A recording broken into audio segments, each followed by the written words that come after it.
आर्य कौन थे और आर्य के आक्रमण के बारे में आज हम आपको बताएंगे। ये स्वप्न कुमार विश्वास जी की पुस्तक भारत के मूल निवासी और आर्य आक्रमण, उससे ये प्रसंग मैं बताने जा रहा हूँ।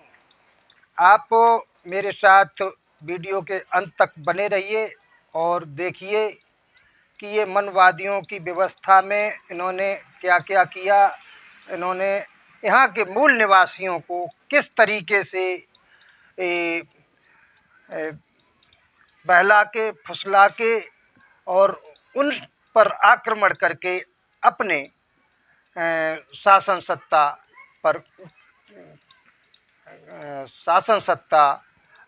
की, उनके राज्य में अपनी शासन सत्ता की। तो आइए बने रहिए हमारे साथ वीडियो के अंत तक और चलते हैं अब हम उस प्रसंग की ओर कि आर्य आक्रमण और आर्य कौन थे। प्राचीन वैदिक रचनाओं के ऊपर एक बार दृष्टिपात करने से यह चीज़ सहज ही समझ में आ जाती है, सरल से समझ में आ जाती है कि जिस समय वैदिक साहित्य की रचना हो रही थी, उस समय भारत में दो प्रकार की नगर गोष्ठियाँ का वास था। जब क्या कहा जाता है कि वैदिक साहित्य, वेद पुराणों की जब रचना हो रही थी इस भारत में, तब यहाँ भारत में दो तरीके के लोग रहते थे, दो तरीके के लोग निवास करते थे। तो उसे ये वही बात बता रहे हैं कि आर्य और अनार्य। तो दो प्रकार की नगर गोष्ठियाँ का वास था। एक गोष्ठी समूह को प्रसंग अनुसार असुर, राक्षस, पड़, दास, दास, मनुष्य, मानुष, मुनिब, किसान, क्षत्रिय, कृति, बलम, सबर, यतुधाम, निषाद, गंधर्व इत्यादि नामों से कहा जाता था। और दूसरी गोष्ठी की अवस्थाओं के प्रतिपेक्ष में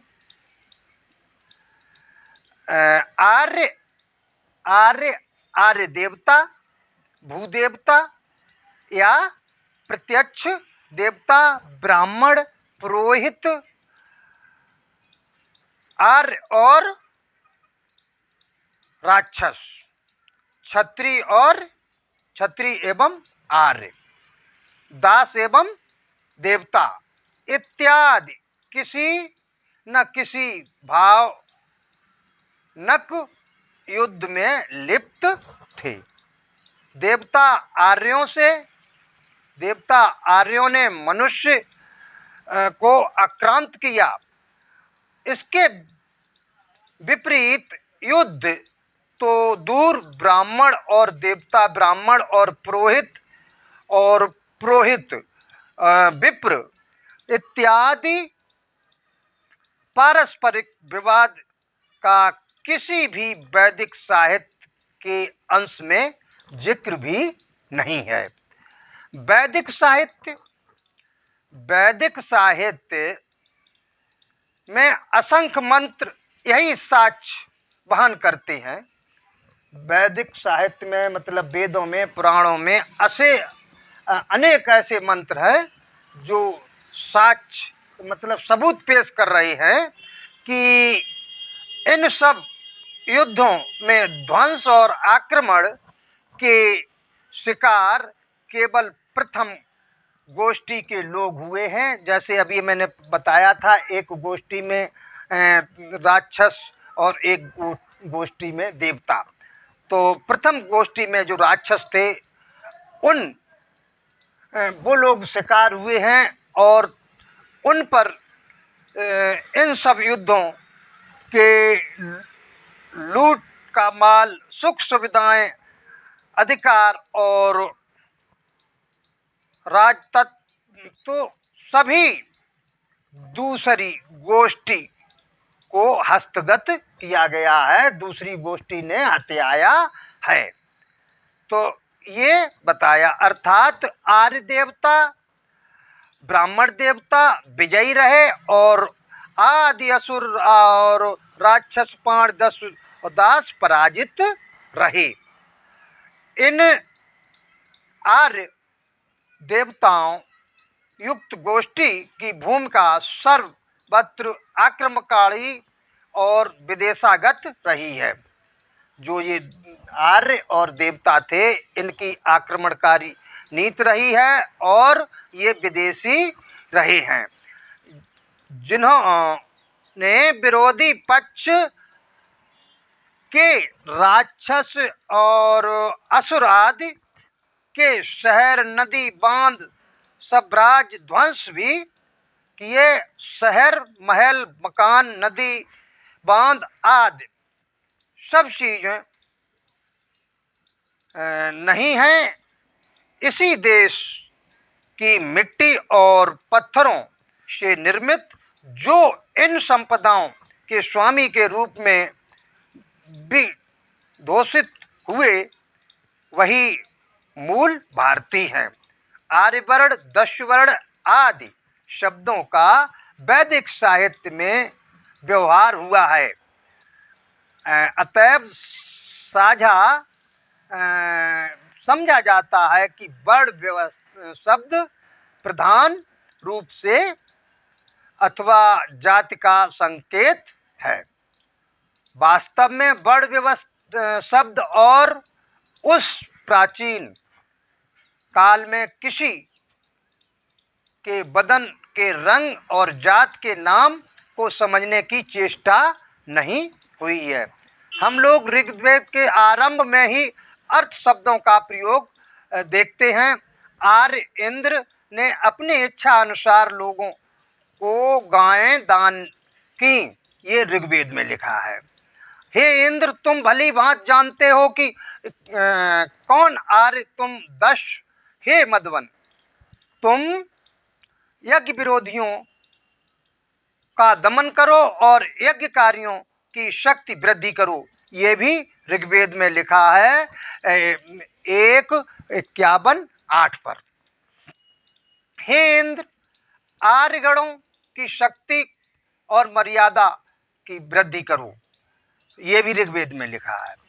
तो दृष्टिगोचर होता है कि योद्धा इंद्र एक आर्य है और इंद्र दश एवं आर्यों के पार्थवाक्य से भली भांति अवगत है। आर्य यज्ञवादियों को दास, दस अथवा असुरों से लूटी हुई धन संपदा और भाग्य संपदाशाली बनाए हुए हैं। यह आर्य शब्द वैदिक साहित्य में असंख्य बार आया है और जिनके लिए शब्द विशेष प्रयुक्त हुआ है वे देवता हैं और वे ही स्थान में ब्राह्मण के रूप से वर्णित हैं।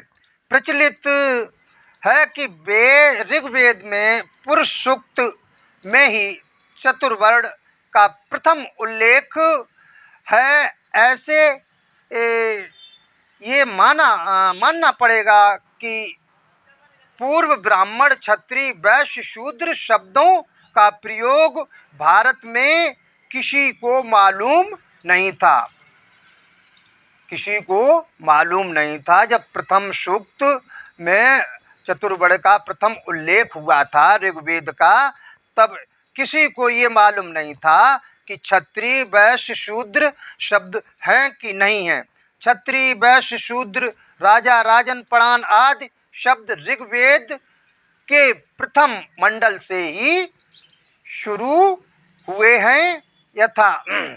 तो ये आपको मैंने बताया कि आर्य कौन है, तो इसमें इंद्र को आर्य कहा गया है। और यहाँ पर असुरों पर जिन्होंने अपने जो ऋग्वेद में बताया गया है कि असुर दास और दस्यु, इनको मतलब यहाँ के जो मूल निवासी थे उन पर आक्रमण किया और उनकी संपदा हत्याई और अपने को उन्होंने यहाँ का मूल निवासी घोषित करने का अब भी प्रयत्न कर रहे हैं। बस वीडियो यहीं तक।